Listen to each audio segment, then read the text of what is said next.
La grande émission télé de la famille au Congo. Avec Jean-Claude Roger. Papa, maman, émission et week-end et Lingui et Banda.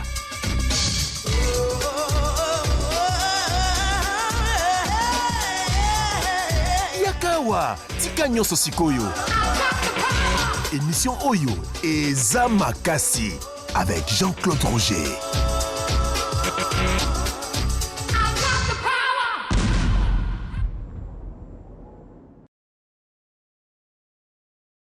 Voilà, mesdames, mesdemoiselles, messieurs, bonsoir. Bienvenue dans les rendez-vous du week-end, puisque un rendez-vous nécessite une heure de rendez-vous, un lieu de rendez-vous avec une personne. Nous sommes en compagnie de Roger Baka et nous allons traiter aujourd'hui d'un sujet et non des moindres. Mesdames et messieurs, nous avons eu à voir avec vous, à traiter le sujet de l'argent, nous avons traité du mariage, nous avons traité également de la victoire, nous avons traité du silence, nous avons parlé de la bouche. Tous ces sujets ont été disséqués, échangés, discutés sur ce plateau.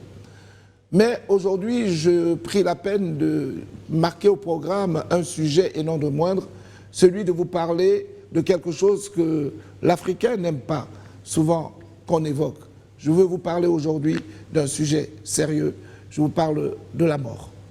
Mesdames et messieurs, nous avons pu garder en mémoire une petite définition sur la mort et le mot qui nous vient à l'esprit, voici ce que nous avons noté en définition sur la mort. La mort est l'état irréversible d'un organe biologique ayant cessé de vivre. Roger Baka, bonsoir. Bonsoir Jean-Claude Roger, bonsoir mesdames et messieurs. Comme vous venez de le constater, le diététicien à succès et l'expert en comportement, celui dont les succès ne sont plus à démontrer, Jean-Claude Roger, dans les rendez-vous du week-end, a choisi un thème, non pas le moindre, mais un thème qui effraie. Parce que quand on parle de la mort, tout le monde dit qu'il faut quitter les lieux. Mesdames et messieurs, ne quittez pas les lieux. Vous savez que même nous qui croyons à la Bible, nous le savons qu'il est dit, il est donné à l'homme de vivre une seule fois, après quoi viendra la mort. Mais c'est quoi la mort? Qu'y a-t-il de différence entre le décès et la mort? Mesdames et messieurs, je vais directement regarder. C'est lui qui nous permet de comprendre plusieurs choses lorsque nous suivons cette émission. Jean-Claude, je veux quand même que dès le début, que tu me dises quelle est la différence qu'il y a entre la mort et le décès. Alors, Roger Baka, pour rester dans la dialectique, oui. Le décès est le terme qui définit comme mort une personne. Ok. Le décès est le terme qui définit comme mort une personne. Ok. Il est souvent utilisé donc par le légiste. Le légiste ne dirait pas « je vais traiter un mort ». Il va dire, quand le légiste veut parler en réalité, il dit « j'ai un cas de décès ». C'est ça le langage juridique. J'ai un cas de décès. Ça, c'est le langage médical. Okay. Ah, ça, c'est médical. Oui. Ensuite, il y a juridique. Oui, qui veut dire? On dit aussi le décès. Ah, généralement, quand les juristes parlent, ils parlent plus pas des morts, mais du décès. Oui. Ok, parce ça que c'est le langage juridique. Oui, et ensuite, maintenant, l'économiste également et l'administratif parlent également de décès. Ah, c'est comme ça que tu entendras suivant le médecin ou le docteur dire heure de décès. Heure de décès. Donc, on ne dit pas heure de la mort. La mort est un état, en fait, puisqu'on considère que le processus de la mort rentre en compte quand le processus de décomposition démarre. Ok. On va parler de décès, mais après, maintenant, on va parler de la mort en relation avec le processus de décomposition. Mais Jean-Claude, tu n'es pas encore, en fait, je vais dire, Jean-Claude n'est jamais décédé, hein? Il est vivant. Mais il me dit que... Toi, tu es un phénomène, toi. Ah, mais tu me dis qu'à la mort approche, oui. Il y a généralement, les gens ressentent une somnolence. Oui. Il devient indifférent. Comment as-tu expérimenté ça?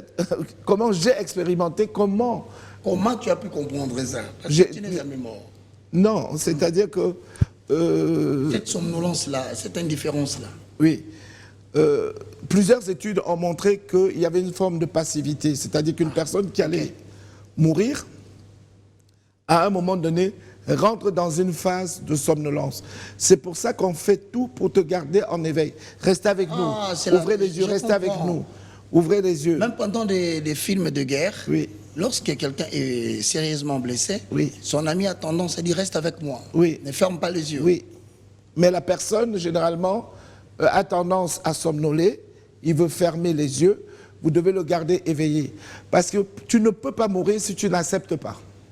Ah, ça c'est vrai. Ça, c'est une révélation. Très bien. C'est-à-dire que pour mourir, il faut accepter. Inconsciemment. Donc, à partir du moment où tu te laisses... J'accepte de somnoler. Oui. J'accepte de devenir indifférent aux propos que vous me dites. Oui. J'ai accepté le processus. La personne qui va mourir est indifférente à tout ce que tu es en train de lui dire. Il n'est plus avec toi, en fait. Il est là, mais il ne t'écoute plus. Donc la meilleure des choses à faire à ce moment-là, c'est de le garder éveillé. Le garder éveillé le plus longtemps possible. C'est la seule façon de le récupérer. Mesdames et messieurs, vous êtes en train d'écouter les conseils d'un expert. Je vous l'ai dit, diététicien expert en comportement.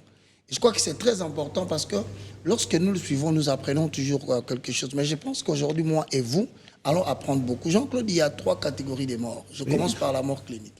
La mort clinique, c'est l'étape qui est utilisée généralement puisque on va aller sur la partie cérébrale de l'homme. C'est pour ça qu'on parle de mort clinique. Ok. D'accord, quand l'encéphalogramme est plat, on peut dire qu'il y a mort clinique. Maintenant, la deuxième phase. La mort biologique.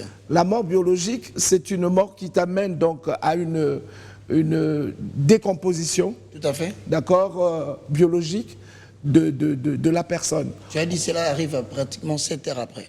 Oui, cette décomposition intervient, c'est-à-dire que le corps commence à se dégrader à partir de 7 heures, à partir du décès. Mais tu viens d'informer quelque chose de très important. La mort, tu dis que biologique n'est pas instantanée. Ça veut dire quoi?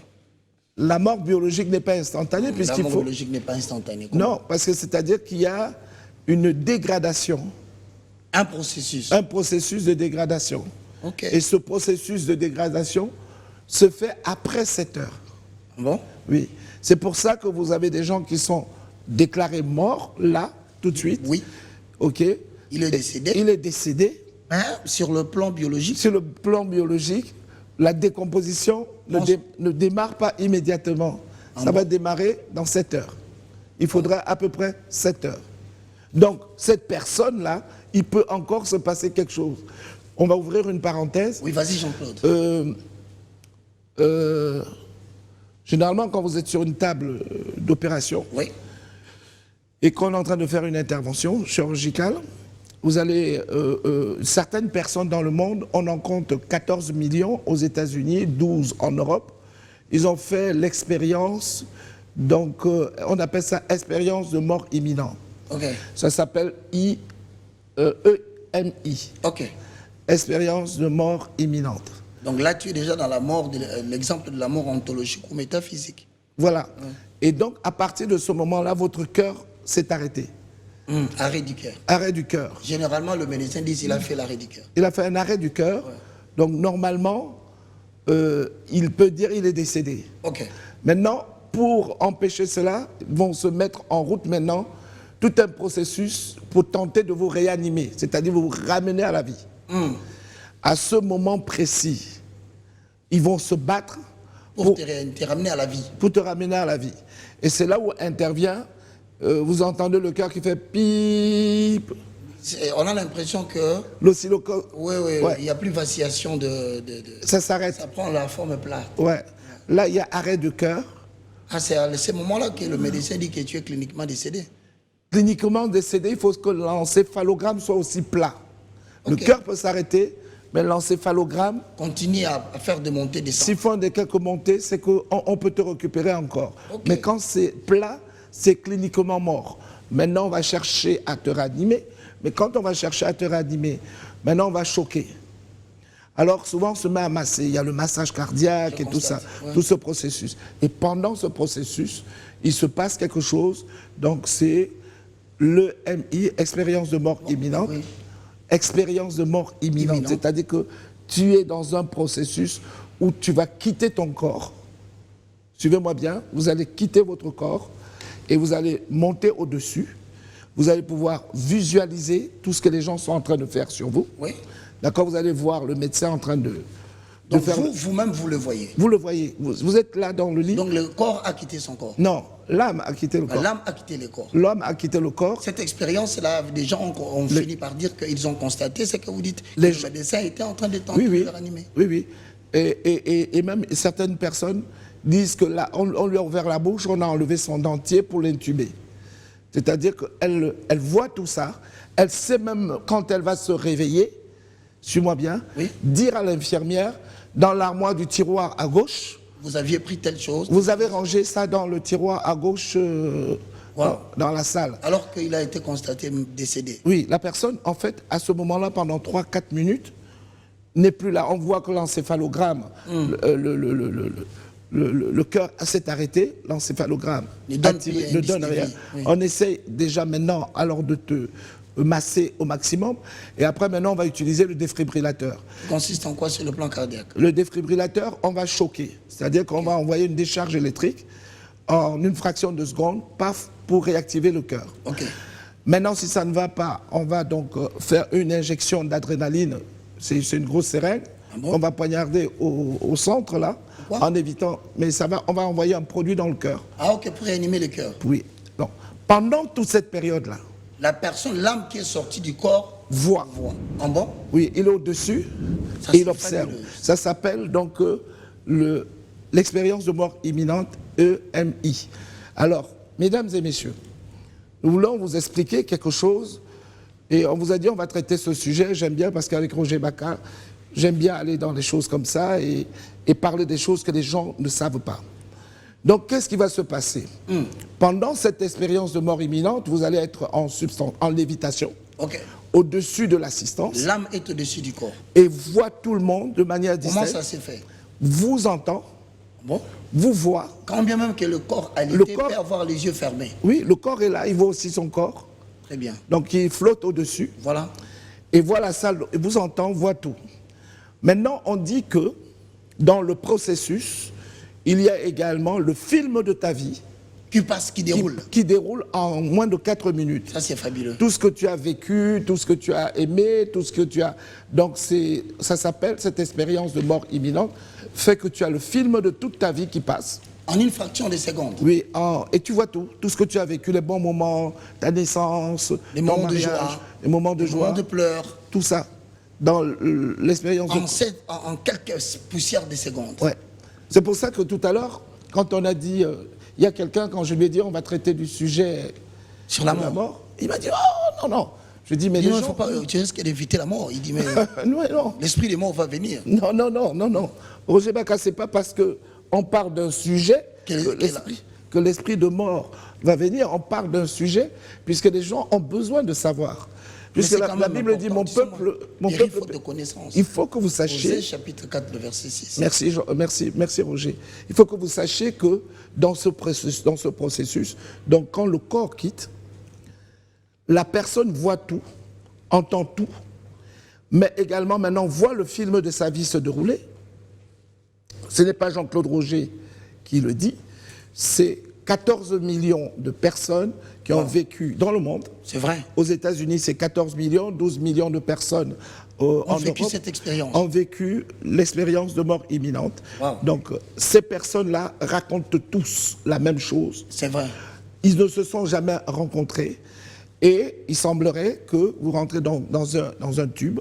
Ce tube, d'accord, un grand couloir, où il y a une lumière puissante, une lumière forte, qui est dans le couloir, et cette lumière vous attire. Donc la première expérience consiste à traverser les tunnels.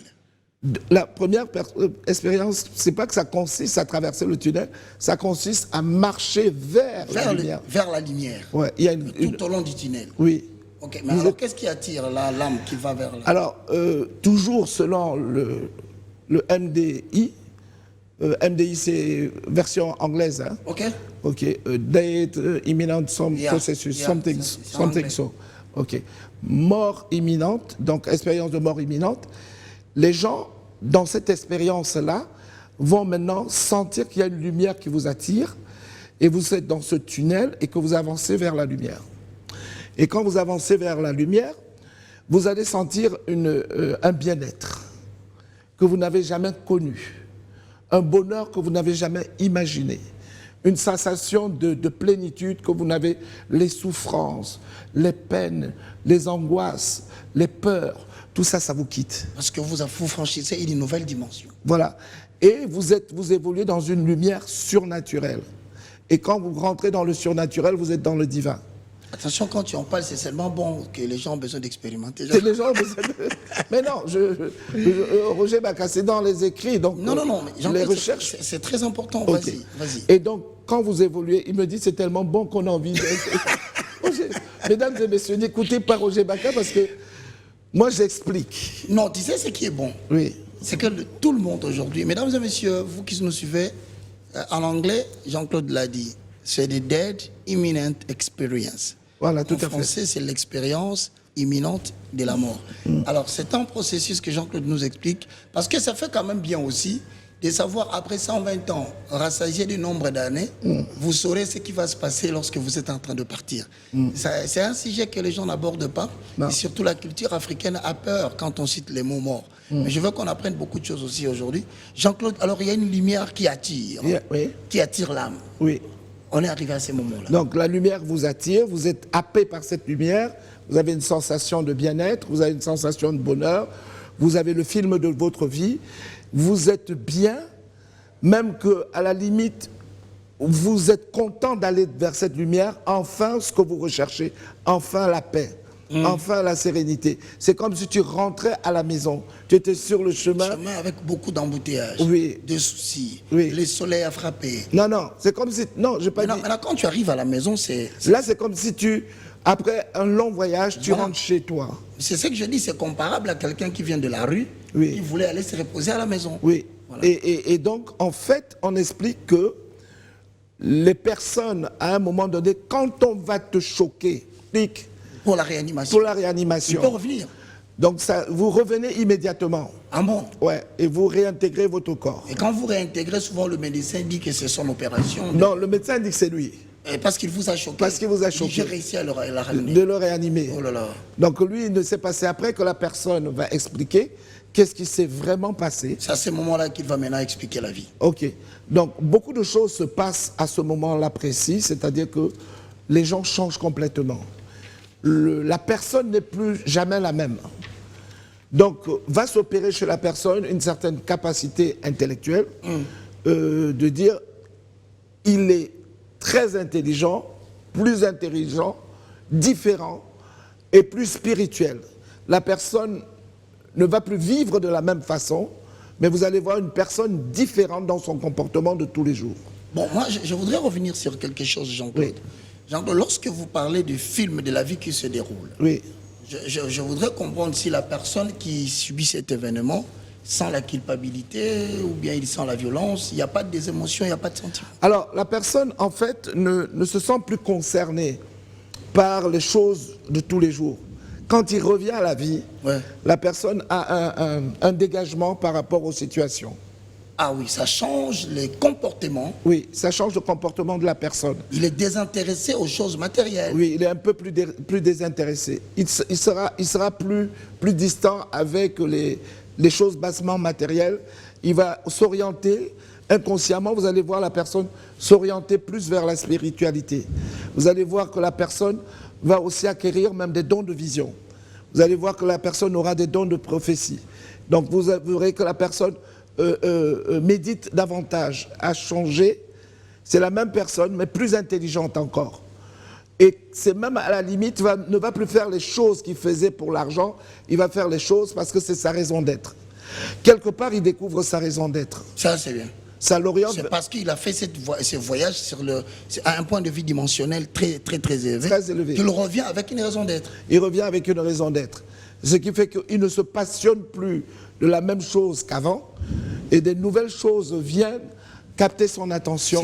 Cela est-il dû au fait qu'il vient de mourir, il vient de se rendre compte qu'il a passé son temps à ne pas faire ce qui était essentiel et quand il revient, il voudrait maintenant se focaliser sur l'essentiel. Non, puisqu'il a revu le film de sa vie, donc Ok. c'est comme si tu faisais un bilan. Ok, Donc maintenant, tu dois corriger certaines choses. tout à fait. Donc c'est un mécanisme psychologique qui fait que la personne décide maintenant de ne plus appréhender la vie de la même façon.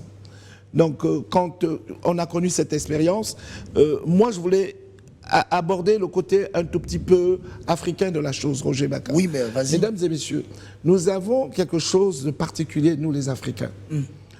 Nous n'aimons pas parler de la mort. Non, non, pas du tout. Ok. Même aujourd'hui, quand on en parle, il y a quelqu'un qui a déjà dit à la L'Africain maison, n'aime pas parler de la mort. il y a quelqu'un qui a déjà dit sans effet. Oui. Je ne mourrai pas, je vivrai. Oui, mais parce que si on part du principe, nous sommes dans une religion judéo-chrétienne où on nous a fait la promesse, n'est-ce pas, d'une vie meilleure après la vie. Exact. On nous a aussi dit que nous allons vivre longtemps, c'est une volonté de Dieu. Exactement. Donc on a déjà biologiquement programmé l'homme à vivre au minimum 120 ans. 120 ans. On le sait que la Bible dit que nous allons vivre 120 ans. Donc on le sait. Donc, mais c'est nous qui dévions de déviation, hein. Ok. Je parle de déviant. Dieu a créé la vie droite. Les Ouais, hommes ont et cherché c'est des l'homme qui déviations. fait ça. Ce qui fait que tout ce qui nous arrive n'est pas la volonté de Dieu. Exactement. Donc quand on meurt d'une mort précoce ou une mort prématurée, c'est que nous avons été aussi responsables. Parce qu'on dit action-réaction. Tous les actes que nous posons aujourd'hui ont des conséquences dans le futur. Exact. C'est ainsi que je voudrais annoncer aux gens, quand vous prenez par exemple tous les jours une bouteille de sucré qu'on appelle du soda, Oui, oui. pour ne pas citer de marque, Oui, oui, oui. d'accord? Sucré, qu'on appelle généralement sucré. Au Congo, on l'appelle sucré, Sucré. qui est une bouteille de soda, Ouais. hein, de boisson gazeuse sucrée. 30 centilitres. Ok. Cette bouteille de 30 centilitres de couleur jaune, bleu, orange, noir. ok, quelque chose, Coca-Cola, Coca-Cola, avec des noms bizarres. Des noms comme ça. Et ces boissons-là, quand vous prenez une bouteille, c'est 14 morceaux de sucre. Non, attends, Jean-Claude, je vais être clair. Quand on prend une bouteille Oui. de 30 centilitres, Oui, une seule fois, oui, on a 14 morceaux de sucre. oui, en une prise. C'est pas vrai. Oui, c'est-à-dire ça représente en volume de sucre une bouteille de Fanta, Coca. 14 morceaux. Il y a 14, c'est l'équivalent en sucre de 14 morceaux de Vous en sucre. prenez 2 sur 28. 28. Jean-Claude, mais ça a un effet dégradant sur la santé. Oui, mais c'est ainsi qu'aux États-Unis, les gens sont obèses. Ah, voilà. Voilà, parce qu'aujourd'hui, maintenant, ils ne vendent plus le 33 centilitres presque. Ah oui. Ok, donc les verres sont grands, Wow. les trucs sont de 4 litres, les trucs sont de 6 litres. Donc quand tu achètes une bouteille de coca de 2 litres, tu es un mauvais joueur. Les bouteilles sont des bouteilles de 4 litres. Alors, il faut multiplier par 14, ça fait combien? Voilà, alors imaginons, La conséquence dans le corps. la conséquence pour le corps, c'est qu'on va donc stocker de la graisse et on va mourir d'infarctus. C'est un des pays où on meurt le plus, où il y a le plus d'arrêts de cœur. C'est pour ça que les statistiques nous ont donné entre 14 et 16 millions de personnes qui ont fait un arrêt de cœur. Quand tu fais un arrêt de cœur, tu expérimentes le EMI. Quand le cœur s'arrête, si le cœur s'est arrêté complètement Oui. et qu'on est en train de te réanimer, Réanimer. tu expérimentes le EAI en question. Oui. D'autres vont mais ne reviennent pas et ceux qui reviennent racontent ce qu'ils ont vécu. Mais déjà, on commence par le fait que tu as eu un très mauvais comportement, un mauvais style de vie basé sur la consommation de plus de 14 morceaux de sucre par consommation. Par consommation. Et ça produit justement ce que tu as dit, la Oui, graisse, la graisse. qui finit par produire l'infarctus. Oui. Et donc aujourd'hui, maintenant, les gens, tu as des artères bouchées, tu as un taux de cholestérol élevé, tu as des complications au niveau circulatoire, cardiovasculaire. Donc, tu es exposé à un jour de faire soit un AVC, soit un arrêt de cœur. Donc à ce moment-là, l'expérience africaine doit savoir que tu es artisan de ton propre malheur. Ce qui t'arrive généralement, vous avez beaucoup de gens qui travaillent dans l'administration. Exemple, oui. Tous les jours, en bas du bureau, ils descendent Un prendre... bistrot. Il y a un bistrot, il y a un vendeur maléois. Vendeur, maléois, mais bien sûr, il ne manque Ok. pas de sucré. Hein. Et ok, tous les jours, Surtout dans un climat tropical très il chaud. prend une bouteille de sucré. Il fait très chaud ces derniers temps. Et Roger Baka, je peux te dire une chose, c'est que je bois jamais de sucré. Ça, j'ai constaté, Jean. Je ne bois que de Que de l'eau. l'eau. Que de l'eau. Que de l'eau. Tu me permets? Hein? Pendant que tu parles, Oui. je bois un peu de l'eau. Ouais, tu vas boire un peu d'eau. Donc moi, je ne bois que d'eau, que de l'eau, et en fait, éliminer le plus sucré. Mais qu'est-ce qui va se passer? C'est que beaucoup de gens qui ont pris l'habitude de boire le sucré, notre consommation au début du siècle, un Africain pouvaient consommer en général à peu près 14 kilos par an. Aujourd'hui, nous consommons chacun, vous et moi, madame, nous consommons 60 kilos de sucre par personne. Non. Ça, c'est la capacité. Puisque quand tu consommes 14 morceaux de sucre tous les jours. En une prise. En une prise. Donc, aujourd'hui, la quantité de sucre que nous consommons, nous sommes passés de 14 kilos par an. Aujourd'hui, par personne, nous consommons environ 60 kilos. Voilà de pourquoi sucre. ça affecte les taux d'espérance de vie en Afrique. Aujourd'hui, en Afrique, nous subissons, beaucoup de gens meurent parce qu'ils sont diabétiques sans savoir qu'ils avaient un diabète. Oui, surtout certains viennent le découvrir et ça laisse pas beaucoup de temps. Oui, mais C'est parti. Mais il n'y avait pas de diabétique dans la famille, alors que c'est vous, votre mode alimentaire a été un facteur aggravant et qui a permis au diabète de s'installer. Maintenant, il faut savoir également qu'une assiette de riz, Oui. l'assiette de riz, c'est 24. Vous voyez notre assiette de riz avec le haricot dessus. machin. Non, ça c'est ça. Ok. C'est On le appelle repas ça, préféré des Congolais. Hein? on appelle ça le sucre caché. C'est-à-dire que dans le riz, Oui. on a du sucre caché. Ça équivaut à peu près à 24 morceaux de sucre. Plus qu'une bouteille. Plus une bouteille, là, tu es à 24 plus 14, tu es à 32. Jean-Claude, t'es sérieux? Non, non, c'est sérieux. Les gens risquent d'arrêter de manger quand tu bois. Non, non, Roger. Et tu es dans ton taux. Mesdames et messieurs, c'est le domaine de prédilection de Jean-Claude. Oui. Vas-y. Je parle très rarement de diététique ces derniers temps. Je vous Non, mais parle... moi, je viens de te prendre dans cet angle. J'aimerais que tu y restes un peu pendant Non. quelques temps. Parce que c'est la mort, en fait, Jean-Claude. À la sortie, c'est la mort. C'est la mort prématurée. Oui. Et beaucoup de gens aujourd'hui souffrent donc de diabète, de cholestérol. C'est dans leur mode alimentaire et dans leur processus. Et vous avez par exemple des gens qui te disent « Moi, je suis chrétien, je ne bois pas d'alcool. Oui.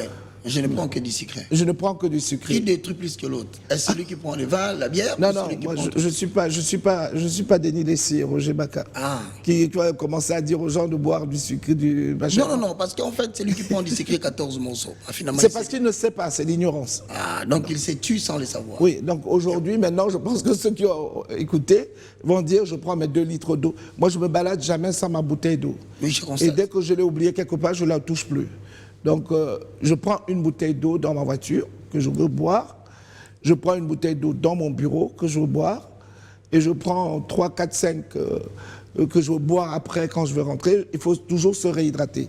Mais le sujet n'est pas... Ne pas cela, mais N'est pas ça. c'était important. Moi, je voulais plus entendre. Alors, juste pour information pour vous, mesdames et messieurs, Oui. qui ne voulez pas mourir, Oui. n'est-ce pas, et que vous voulez Personne savoir... ne le veut, Jean-Claude. Personne ne veut. Et que vous voulez savoir si, Vive longtemps, Jean-Claude. si vous êtes bien.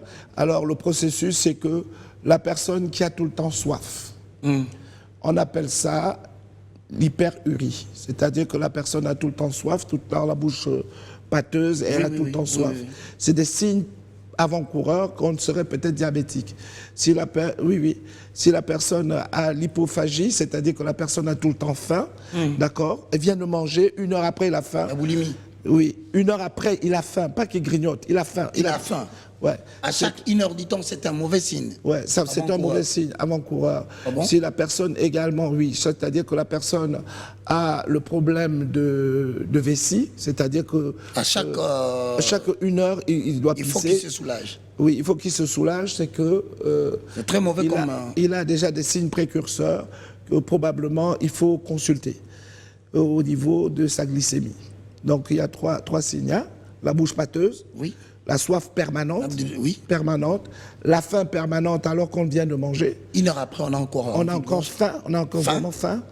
Et bien, l'hypophagie, c'est-à-dire que la personne a tout le temps faim et tout le temps soif et s'épuise beaucoup. Mais revenons à la mort. Le Non, mais sujet là, de la mort. commence déjà à biper quelqu'un quand ces signes-là viennent. Attends, je me pose un peu. Mesdames et messieurs, vous êtes en train de suivre le rendez-vous du week-end.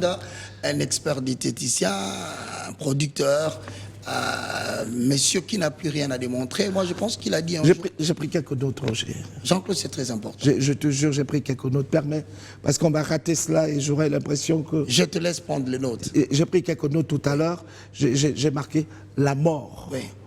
se prononce en grec nékros. Ah, Suis-moi bien. Nékros. Nékros. Oui. La mort se prononce nékros. Le mot nécros vient du mot grec. Et nécros vient d'un autre mot encore qui s'appelle nécrus, qui veut dire cadavre. C'est ainsi que dans les Écritures anciennes, pour ne pas dire la Bible, comme ça je vais te passer la balle, dans la version grecque et dans la version aramienne, et en grec ancien, on déclare dans le livre de Matthieu 8, verset 22, Exact. Jésus lui répond, « Suis-moi et laisse tes nécros Enterrer. ensevelir leur nécros. » C'est bien ça. Autrement dit, laisse les morts enterrer leurs morts. Ah, bravo Roger. C'est ainsi qu'il a été donc conçu une cité Oui. pour les nécros, Nécropole. Ah, ça vient de là. nécropolis. Donc, police et nécro. Oui, Donc, la cité construite pour les morts. pour les morts. Waouh.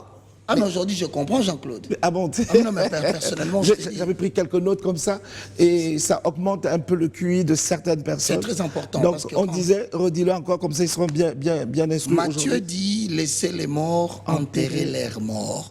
Amen. Et de là, nous tirons l'expression nécropolis. Oui.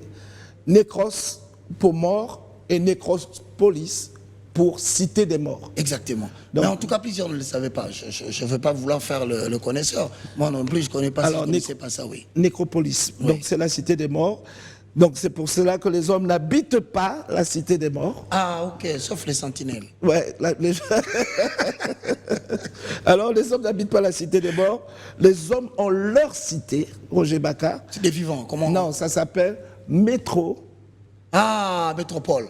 Ok, donc c'est ça la différence. Voilà, c'est ça. Nécropolis, c'est la cité des Des morts. morts. Mais métropolis, c'est la cité des vivants. Là où nous vivons, nous deux. Là où nous vivons, nous deux, là où on vit tout le temps. Nous voulons rester ici. On va rester à Métropolis. Même si Poutine se fâche, nous on reste ici. Non, mais ceux qui veulent aller à Nécropolis, qu'ils y aillent, nous c'est Métropolis. Donc on va rester dans la cité. Et tu sais que la différence entre les deux cités, c'est que dans Métropolis, Oui. cité des vivants, Ouais. il y a la culture, Oui. le commerce, l'art, et c'est des conditions, c'est-à-dire que quand on Ah, avait... c'est ainsi qu'on peut dire que c'est une cité métropolitaine. Voilà. Il faut que ces conditions-là soient réunies. Soient réunis, et donc on faisait du commerce, on faisait la culture, on faisait l'art, et à partir du moment où ces trois éléments, économie, culture et politique, étaient rassemblés, on est donc en métropolis, la cité des vivants. Ok. Et en dehors de la cité des vivants, il y avait le nécropolis, La cité des morts. la cité des morts, d'où nécros. Très bien. As-tu pris d'autres notes ou bien il faut J'ai que... pris deux, trois petites notes pour On y va, conclure, on y et va. après je vais On va expliquer deux, trois retourner dans trucs. les sujets, puisqu'on y est d'ailleurs.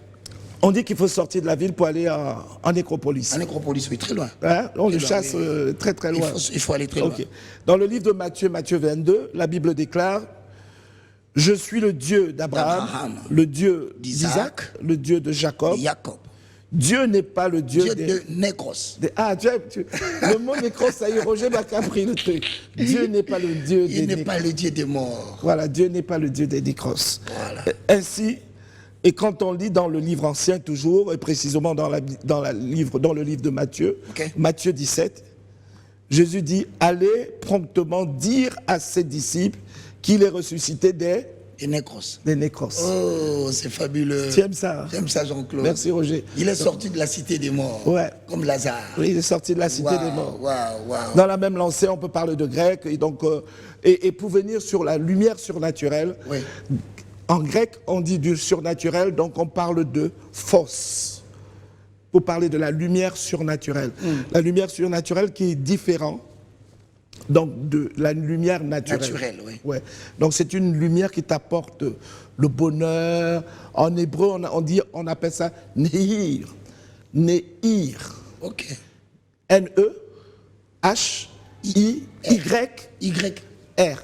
Ok, Nehir. Nehir. Ah, parce qu'il y a les H aspirés. Voilà. dedans. Donc ça, c'est la lumière surnaturelle. Dans l'araméen, également, bon, l'hébreu, C'est pratiquement l'origine. c'est l'origine. Oui. Et dans l'expérience de la mort imminente, donc les gens disent, il est attiré par le Nehir. Voilà. Et cette C'est une lumière lumière surnaturelle qui l'attire. qui l'attire. Et cette lumière surnaturelle, c'est une lumière qui t'apporte le bonheur, la sérénité, le Le bien-être, sentiment d'une personne qui est rentrée chez soi. le sentiment d'une personne qui est rentrée à la maison après Enfin, le plusieurs repos. pour le repos. C'est pourquoi ils ne veulent pas revenir, les morts. Hein? Non, ils ne veulent pas revenir quand on est attiré dans le Nehir. Oui. Le Nehir, c'est la lumière Et surnaturelle qui te donne les sentiments de paix, qui te donne de le repos. Alors, Tu ne veux plus revenir. Le Dieu- Certains ont voulu même tout abandonner dans l'expérience que tu viens de dire de plusieurs morts des États-Unis qui sont revenus. Ils ont failli tout abandonner. oui, ils n'aiment pas revenir, en règle générale. Ils n'aiment pas revenir. Je reprends dans le livre d'Éphésiens, Éphésiens 5, 14. Je rappelle que tu es pasteur. Parce que- Merci Roger. Lève-toi du milieu des nécros, c'est-à-dire des morts, Les morts, et le Christ t'éclairera T'éclairera. de sa, lumière. non, de son nez, Nehir. de son Nehir. Ok. Et le Christ t'éclairera Et de sa sa lumière lumière. surnaturelle. Voilà. Dans la tradition judéo-chrétienne, donc la lumière symbolise donc aussi le bonheur réservé aux justes. Très bien. Juste passer l'expérience qu'ils vivent après la mort. Amen.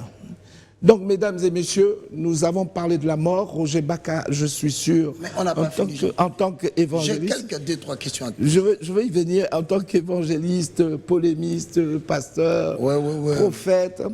Roger Baka, je voulais prendre ce sujet, mesdames et messieurs, l'aborder différemment. Et quand j'ai dit à quelqu'un, je veux parler de la mort, il m'a dit, mais Tout le monde a peur. ils ont peur. Même moi, quand tu m'as dit, On va traiter. j'ai dit Jean-Claude, on parle de quoi? Oui. Tu m'as dit la mort. J'ai dit Jean-Claude, qui veut mourir? Non, mais on dit que personne ne veut mourir, Roger Baka. Bah oui. Donc tout le monde veut vivre 120 ans, Et puisque c'est une surtout, quand promesse tu en divine. parles, tu n'as pas dit, il y a quelqu'un qui te pose la question. Oui. Mais toi, depuis le matin, tu ne fais que citer le nom des morts. Oui. Tu veux mourir ou quoi? Non, pas du tout. Roger Baka, je pense qu'à un moment donné, il faut affronter les choses pour en finir. Parlons de cela, affrontons. Oui. Tu as une culture tout à fait européenne que je salue, mais néanmoins, tu m'as parlé des gens qui préparent leur mort.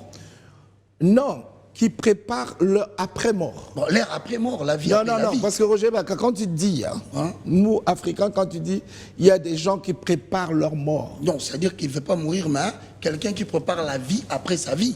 La vie après Comment sa vie. sera sa vie, son enterrement, Mais machin, voilà. on dit, une personne qui ne peut pas organiser la vie après sa vie, c'est une personne égoïste. Dans la culture africaine, vous remarquerez que dans beaucoup de familles, dès que le parent meurt, Oui. on se retrouve dans une histoire incroyable. C'est Mesdames et messieurs, on peut dire, je vais aller à Dubaï, je veux porter le sac Chanel, je veux ressembler à une blanche, je veux avoir les cheveux raides. Mais tu ne veux pas ressembler à une blanche, tu prends un décor. Le blanc est organisé. Nous, on n'est pas organisé. On a un problème. On a un problème de transmission patrimoniale. Le père qui ne sait pas préparer son départ, c'est un mauvais père. Je vous dis la vérité. Mes frères, vous m'écoutez. Moi, je suis père. Aujourd'hui, je prépare mon départ. Je sais que demain, je prie mes dispositions. S'il arrivait quoi que ce soit, que mes enfants, mes ayants droit n'aient pas à se disputer. Et on ne fait pas de testament en Afrique. Les gens occultent cela. Ce qui fait que des grandes familles avec des grandes fortunes, le jour où le père disparaît, C'est la débandade. mais c'est une C'est bagarre. le chaos, c'est la bagarre. C'est une bagarre. Ça veut dire... Distribution automatique des coûts. Oui. Les oncles paternels se mêlent. Oui, mais parce que rien n'a été structuré.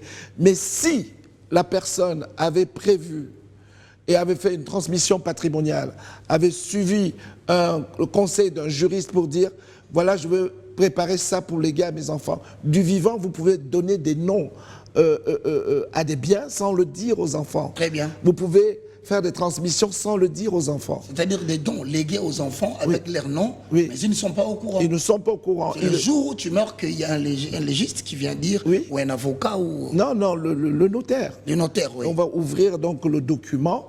Il va dire, je suis maître un tel. Je suis venu avec le document officiel, scellé par votre machin, et je viens vous donner lecture. Vous êtes convoqué. Vous êtes tous là, si. Oui, il vous donne lecture. Et tu ne peux rien faire, les documents sont là. C'est écrit, signé. Légalisé. Bien avant, c'est pas un truc qu'on a fabriqué. Chez nous, on fabrique. Oui. Il peut même aller choisir même un notaire en Europe. Par moment, il y a des gens qui ne Il peut fabriquent même- pas, ils lisent une lettre que vous, Non, non, que vous non, ne non. voyez pas. Non, Roger Baka. Prenons les grandes familles. Oui. Rothschild, c'est un banquier. Et la famille Rothschild, ils ont commencé par faire des prêts. Je vous donne juste un petit cours d'histoire comme ça, pour qu'on Très bien, avance. indispensable pour la compréhension. Ils ont choisi 5 pays Et c'était des prêteurs d'argent. Nous sommes à peu près au XIVe siècle. Ils prêtaient de l'argent. Ils ont prêté au roi. Ouais, ils en prêtaient et ils se sont dit, bon, puisque les gens venaient déposer quelque chose, on leur donnait l'argent, ils devaient revenir payer. Il a dit, dans ce cas-là, on a beaucoup de biens que les gens ont déposés en gage. Créons une banque. Très bien. C'est ainsi que cette famille allemande a créé une banque. Juive allemande, ils ont créé une banque, la banque Rothschild, la première. Oui. Et de l'Allemagne, ils sont partis donc en Angleterre. Ils ont prêté Non, ils ont ouvert une banque. Une banque en Angleterre. Un des fils allait tenir. Voilà. Ils ont ouvert une autre banque en France. Une autre branche en France. Un des fils est allé. Ils ont ouvert une autre banque aux États-Unis. OK. Et ainsi de suite. Ils se sont positionnés sur tous les continents. Tout à fait. Ce qui fait qu'aujourd'hui, quand on parle de Rothschild, ce n'est pas parce qu'ils sont plus intelligents, c'est que le père a défini comment ça va se passer après sa mort. Et il a donné à chaque enfant son patrimoine. À chaque enfant, voilà, son patrimoine et un territoire où il va régner. Il a préparé la vie après sa vie. Il a préparé la vie après sa mort. Ce qui fait que, tu entends, je suis le Rothschild d'Angleterre, de la branche anglaise, je suis le Rothschild de la branche France, etc. etc. Ouais. Et ces familles-là, en fait, font partie d'une holding, d'accord? Et jusqu'à aujourd'hui, le nom Rothschild perdure. Et donc, quand tu dis je suis de la banque Rothschild, on dit non, Macron était un employé de la banque Rothschild. Oui, il était employé là. Voilà, il se faisait 2 millions d'euros d'argent de poche. On n'a jamais voulu accepter ça. Non. Il a touché, avant d'être président, il a touché, il paraît qu'il touchait à peu près dans les 2 millions d'euros de salaire. Je parle de salaire, de salaire. À la fin du mois, il a total de l'année, c'est 2 millions. Honnêtement gagné. Oui, mais ces familles-là, semble-t-il, Jean-Claude Rothschild, ce sont des gens qui sont capables de créer un compte bancaire pour déposer un peu de sous. Ne me fais pas parler d'argent, je parle de succession, Roger. Oui, je parle de succession, apparemment. Tu es en train de m'amener sur... Je finis. Non, mais apparemment, ce sont des gens qui sont capables d'ouvrir un compte où ils déposent de l'argent pour préparer justement ces obsèques. Apparemment, j'aurais appris ça. Oui, c'est-à-dire ce qu'on appelle ça une convention obsèque. Oui. C'est-à-dire qu'aujourd'hui, ce n'est pas que les Rothschild, c'est que les Européens vont dans une compagnie d'assurance dire est-ce que vous avez une convention obsèque? C'est-à-dire que je voudrais verser une somme de X pour le jour où je suis décédé, cet argent-là, vous allez remettre un capital à mes enfants. Et vous allez vous organiser pour mes obsèques. Et dans la convention obsèque, il va aussi demander combien pour mon enterrement. On dit ça, 2 étoiles, 3 étoiles, 4 étoiles, 5. Tu choisis et tu dis voilà, je verse tous les mois pour arriver à la somme. Sur 24 mois, je paye tout. OK. Le jour où il décède, le cercueil était payé. Le caveau est payé, le marbre est payé, la cérémonie est payée, la musique symphonique, s'il avait... Il avait déjà préparé le paiement de la musique symphonique. La musique symphonique, la musique symphonique est payée, tout est payé. Chez nous, vous avez ce qu'on appelle le deuil surprise. Et Jean-Claude, il ne faut pas parler de ça. Le deuil surprise, ce qui fait que tout le monde se pose la main sur la tête, comment on va faire. Donc, oui. Il est mort. En fait, les gens pleurent. Pourquoi, Roger? C'est le moyen qu'il faut débourser après. Les gens pleurent en disant on ne sait pas comment on va faire. Parce qu'en fait, il n'y a jamais eu une planification. Notre problème, c'est un problème de planification. Le même problème de planification existe même pour les enfants. Mes frères, ce n'est pas une question d'argent, c'est une question de planification. Pourquoi est-ce que vous introduisez un homme dans le temps et vous ne planifiez rien pour sa vie? C'est-à-dire qu'un père responsable, dès qu'il dit à sa femme, fais-moi des gosses. Oui, mais je te fais des gosses, mais comment tu vas payer l'université? Comment tu vas payer l'école? Comment tu vas payer l'école? Nous avons un problème de planification. Tout à fait. On veut 5 gosses. À l'époque, on voulait 5 gosses pour qu'ils nous payent notre retraite. Maintenant, le gosse ne te paye plus ta retraite. Non, il s'occupe de sa femme et de ses enfants. OK. Maintenant, quand tu fais 5 gosses, c'est qu'en fait, tu dois planifier l'avenir de cette personne. L'homme ne prend aucune disposition. L'homme africain est quelqu'un qui aime l'aventure. Ce qui fait qu'aujourd'hui, nous nous retrouvons avec des familles, le tribunal, n'est-ce pas? Il y a des personnalités célèbres qu'on va taire le nom pour ne pas parler d'eux, par respect. Okay?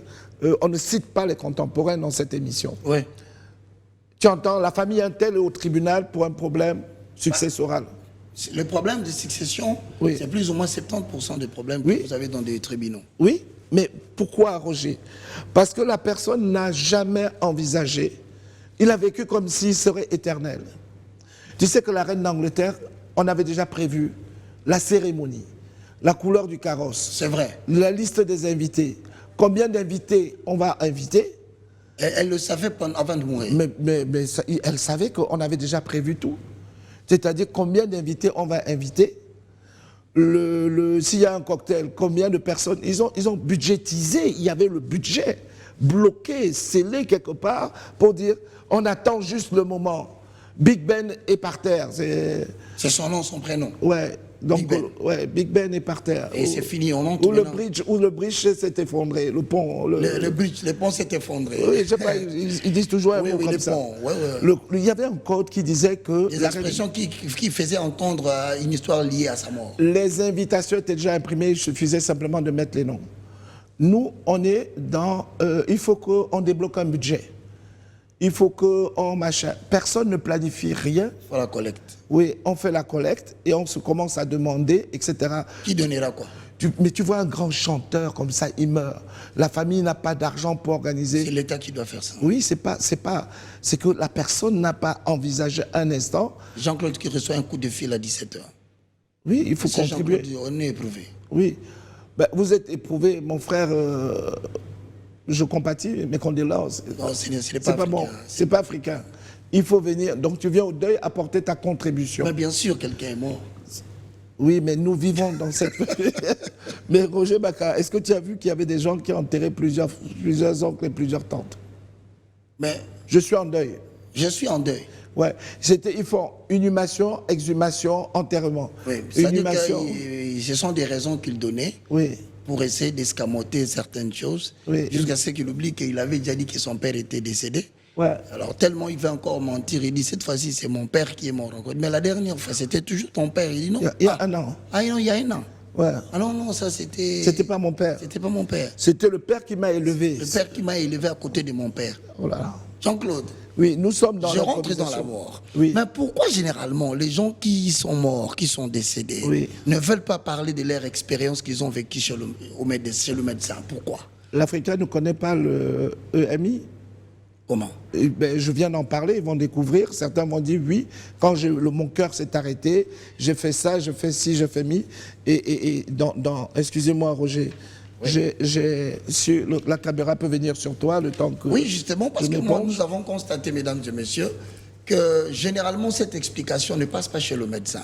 Il a l'impression d'avoir quelqu'un qui a vécu une expérience post-traumatique et il lui dit mais c'est un traumatisme qui laisse mais Des apparemment des lésions au niveau du cerveau. Il donne des explications scientifiques et les médecins ne croient pas à ça. Non, aujourd'hui, maintenant, la médecine moderne commence à intégrer, puisqu'il y a eu plusieurs témoignages, et comment tu peux expliquer à quelqu'un ce qu'il était en train de faire pendant que ton cœur était arrêté? Ah bon? Oui, puisque tu as les yeux fermés. Oui. Ton cœur est arrêté. Il est sur toi, il travaille. Et toi, tu vas lui raconter tout ce qui se passe dans la salle, tout ce que les gens se sont dit, tout ce que les gens... L'infirmier a fait tomber une seringue, un Et bistouri. curieusement, les infirmiers confirment qu'effectivement ces choses se sont arrivées pendant que la personne était décédée. La personne était décédée. Mais comment a-t-il pu voir ça alors Non, parce qu'il était qu'il a quitté, l'âme a quitté le corps et vu à regarder tout ça. Quand tu as une personne qui dit C'est quelque dans chose... beaucoup de films, hein, ça s'illustre Non, beaucoup. quand une personne dit quelque chose, c'est une personne. Quand deux personnes disent quelque chose, ça commence à être un peu sérieux. C'est sérieux, quand c'est Et trois, quand c'est trois, une loi. il faut enquêter. Il faut enquêter. Donc, ce qui fait que aux États-Unis, en Angleterre, en Europe, donc les scientifiques ont planché sur le dossier et ils ont recensé et répertorié 14 millions de personnes. C'est pas deux, c'est 14 millions de personnes qui ont vécu. 14 millions. Oui, qui ont vécu l'expérience de la mort imminente et qui disent la même chose et qui ont tous le même comportement après, plus ou moins approchant. Parmi ceux qui disent la même chose, d'autres disent que c'est tellement bien que je voulais rester là où j'étais. Oui, je te dis que cette lumière t'amène tellement de paix. Et tu es même triste de revenir vis-à-vis... c'est pour ça que souvent, on donne aux gens des antidépresseurs. Quand ils reviennent d'une expérience de mort imminente, les personnes regrettent parce qu'ils étaient bien. Oui. Ils étaient tellement bien dans ce tunnel et dans cette lumière. Ils étaient tellement sereins. Ils étaient tellement... Ils expliquent que c'est une sensation inexpliquée de bien-être. C'est ce qui laisse entendre finalement que le meilleur endroit de vie dans le monde, c'est pas seulement la terre. C'est comme ça qu'ils disent. Ils se disent là où c'est meilleur que la terre. Mais disons que c'est près de Dieu. Donc, tu es dans le surnaturel. Alors, tu es près de la lumière. qu'est-ce qui les oblige finalement, nous tendons vers la fin, qu'est-ce qui les oblige finalement à vouloir... Ils ont un sentiment très avancé de vouloir toujours parler de cette... Vous le sentez qu'ils veulent parler? Ben, ils ont envie de parler parce qu'ils ont envie de dire ce qu'ils ont vécu. Bon, au départ, on a peur d'en parler pour ne pas passer pour quelqu'un de pas normal. Voilà. Et un jour, il se met à table, il commence à vous raconter. Et un jour, vous vous rendez compte que la personne peut même prédire l'avenir, voit certaines choses, a des dons de prophétie. Mais le blanc ne va pas te dire j'ai des dons de prophétie, il va dire je suis voyant. Ou alors, il va même pas, ou de médium. En fait, de personnes intermédiaires. oui. Et en fait, en réalité, les gens ont peur de parler de cela. C'est maintenant que les langues se délient et les gens commencent à expliquer qu'ils ont vécu l'expérience de mort imminente. Et quand ils disent oui, j'ai fait ça, oui, j'ai connu ça, oui, j'ai connu ça, tous ceux qui ont eu un arrêt de cœur de plus de 3-4 minutes, et on est en train de chercher à les réanimer, et qui sont revenus à la vie, ont expérimenté le processus. Alors Jean-Claude Roger, si je dois poser une question qui était en dehors de tout, je voudrais quand même aujourd'hui que tu nous confirmes en tant qu'expert diététicien, qu'aujourd'hui tu confirmes que la mort, le grand pourcentage de la mort physique précoce vient généralement de notre style de vie. Ça vient généralement de notre style de vie. Ce que nous consommons, notre durée de vie. Je vous donne un exemple. Il y a des pays où les gens vivent beaucoup plus longtemps. Et pas vivent beaucoup plus longtemps, mais n'ont pas de problème cardiovasculaire le moins possible. Oui. C'est les pays où on mange le plus de poissons. Ah bon? Oui. Donc en Asie, les maladies cardiovasculaires sont moindres que dans certains continents, une partie du monde, où on mange beaucoup de viande et autres. Les Asiatiques mangent plus bio que nous, puisqu'ils mangent d'abord tout, mais ils mangent bio, beaucoup de légumes. Et ils mangent des aliments qui ne sont pas trop cuits. Nous, les Africains, nous mangeons l'aliment très cuit. Il faut savoir que quand c'est très cuit, nous allons perdre des vitamines. C'est-à-dire que quand vous amenez à cuisson un légume à plus de 120 degrés, vous avez cassé au moins 80% des vitamines. C'est pour ça qu'aujourd'hui, on vous donne... il y a un processus, une nouvelle cuisine qui s'appelle le wok. Okay. C'est une casserole qui est un peu courbée comme ça. Vous prenez le poivre, les oignons, le machin, vous mettez au wok, comme ça il y a une flamme. Vous saisissez en fait de chaleur et vous mangez. La carotte elle est un peu croustillante, oui, le poivron, hein? Pas trop, pas trop cuit, pas trop. Oui, pas trop. Voilà. Ouais. Médium. Médium, voilà, c'est médium. Donc on dit que l'aliment est plus nutritif puisqu'il a gardé toutes ses propriétés. Trop cuire fait perdre les vitamines. Ça fait perdre des vitamines. Et pourtant, la cuisine congolaise, c'est beaucoup plus la cuisson, hein, oui. Jusqu'au fond, là. Oui. Il y a un type de poisson qu'on appelle ici un piodi. Oui. Quand tu les broutes au niveau de la tête avec le bruit que ça produit, mécaniquement, ça fait du bien, quoi. Jean-Claude Roger, merci, mesdames et messieurs. Je vais poser une dernière question parce que Jean-Claude va conclure. Il y a un médecin que tu as dit américain, Dr Moody, qui, en 1974, a écrit le premier livre sur le sujet, La vie après la vie. La vie après la vie. Ensuite, qu'est-ce que j'ai dit sur Moody encore? Non, mais tu as cité, par rapport à l'expérience de ces gens qui vivent, tu as encore parlé du docteur Patrick Tellier, oui, qui a écrit L'expérience des morts imminentes. Oui. Son livre a été préfacé par l'évêque Bayonne. Oui, l'évêque de Bayonne, en France. Oui. L'évêque de la ville de Bayonne. Oui.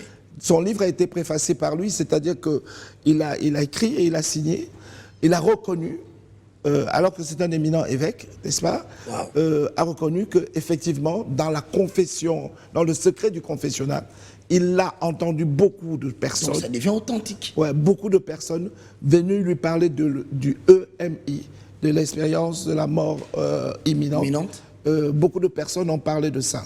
Et donc, à partir de là, quand ce médecin est venu pour parler de son livre, Oui. il a dit, effectivement, nous avons beaucoup de témoignages dans ce sens sur l'expérience de la mort imminente. Donc, il a joint les témoignages des morts par rapport aux confessions que l'évêque avait.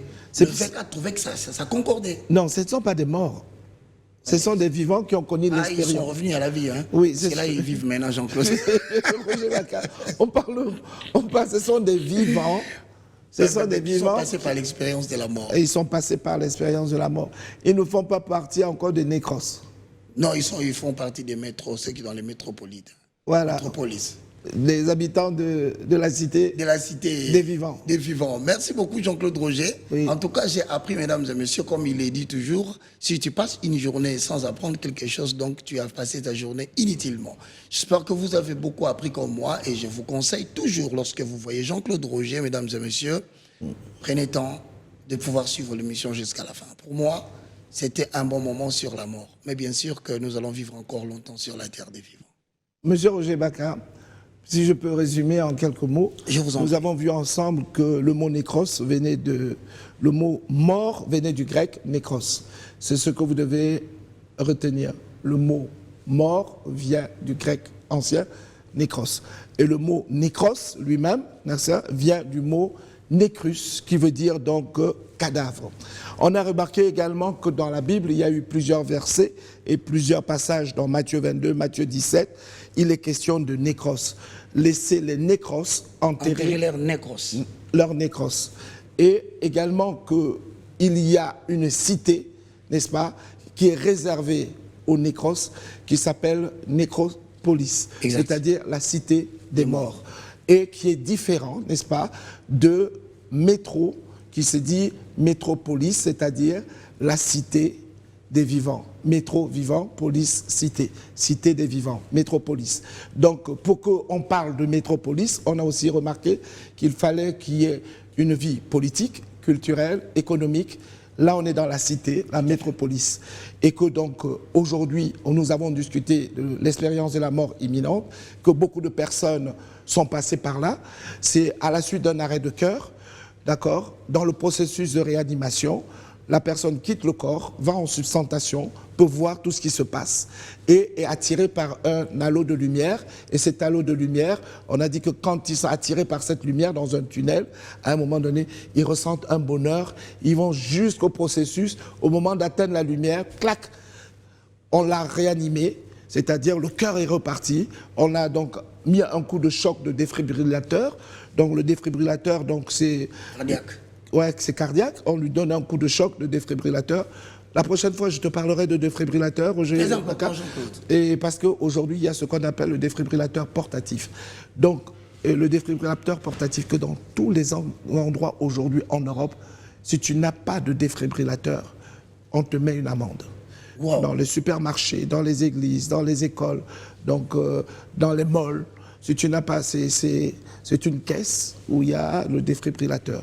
Et aujourd'hui, il y a même des sociétés qui vendent pour les grandes personnalités les défibrillateurs privés. C'est-à-dire que quand tu es une autorité, ce n'est pas tout d'avoir la grosse Jeep. Non. Ok, si tu as la grosse Jeep On et va plus qu'à un loin. moment donné, tu fais... C'est fini, la Jeep reste. La Jeep reste. Ça appartient à quelqu'un d'autre. Ok, mais si tu as... Les défibrillateurs. Si tu as un défibrillateur, on ouvre peut ta te réanimer. chemise, on t'allonge sur le fauteuil arrière, et puis c'est un petit boîtier, on pose dessus, on appuie sur le bouton, ça te donne une impulsion cardiaque, le cœur repart. Donc, ils vendent des voitures équipées de défibrillateurs. Très bien. Donc, Roger Bacca, on est en train de parler donc de l'expérience de la mort imminente, que c'est un sujet que nous ne connaissions pas et que j'ai voulu partager avec vous. Ce n'était pas la mort en tant que mort, mais c'était l'expérience de la mort imminente. Mais également qu'il faut retenir une chose, c'est qu'il faut prévoir son après sa mort. Tout à fait. Après sa mort. à fait. Le problème que nous, les Africains, nous n'aimons pas planifier l'après notre vie. On dit, quand je suis parti, je suis parti. Non, quand vous êtes parti, vous avez laissé les gens que vous aimez. Vous ne pouvez pas aimer quelqu'un et le laisser En difficulté. se battre. Se battre. Vos enfants vont se battre parce que vous n'avez pas prévu, vous n'avez pas planifié le jour où vous ne serez pas là. Le jour où je ne serai pas là, est-ce qu'ils vivront en paix? Est-ce qu'ils seront heureux? Est-ce qu'ils seront ensemble? Mesdames et messieurs, nous étions en compagnie de Roger Bacca dans les rendez-vous du week-end. Merci beaucoup, Jean. J'ai eu le plaisir de le partager avec toi. Moi de même. Je te donne rendez-vous la semaine prochaine. Et nous sommes en train de préparer le nouveau cadre, le nouveau décor. Il est déjà en usine, en train de préparer. Et puis, on va pouvoir travailler dans de nouvelles conditions pour la nouvelle année. Et on aura peut-être beaucoup d'innovations. On ne parlera plus de Nécros. Non, non, non, non. On parlera de Métropolis. Voilà. Hein, de Métropolite. Métropolis. Voilà, et les gens ne vont pas mourir. Nous allons rester vivants, vous le verrez de vos propres yeux. Amen. Vous vivrez et vous aurez une très, très, très longue vie. Si quelqu'un vous a prédit que vous allez mourir, c'est faux. Je déclare et décrète sur vous la longévité au nom de Jésus. Amen. Passez un bon week-end. Merci, au revoir. La grande émission télé de la famille au Congo. Avec Jean-Claude Roger. Le rendez-vous du week-end. Yakawa, Tikanyo Sosikoyo. Émission Oyo et Zamakasi. Avec Jean-Claude Roger.